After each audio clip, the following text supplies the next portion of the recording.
17 stiga sigur á móti ríkjandi meisturum í öllu einhvern veginn. Já.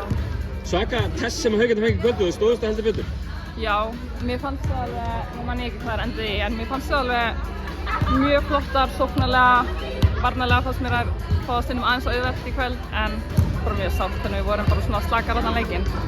Þú var svona svolítið að, svona allavega sem áhorfandi þá fannst mér þið stjórna hraðanum á leiknum eitthvað. Þið voru að hægja á þeim í öllu sem þær vildu bara hlaupa á stað í og fleira. Þið hafa verið gaman að svona hafa þessi stjórn á leiknum.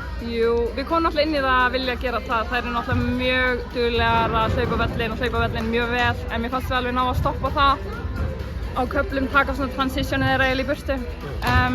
En já, bara hörkuleikur. Haukarnir í efsta sæti eftir fyrstu 8 umferðirnar.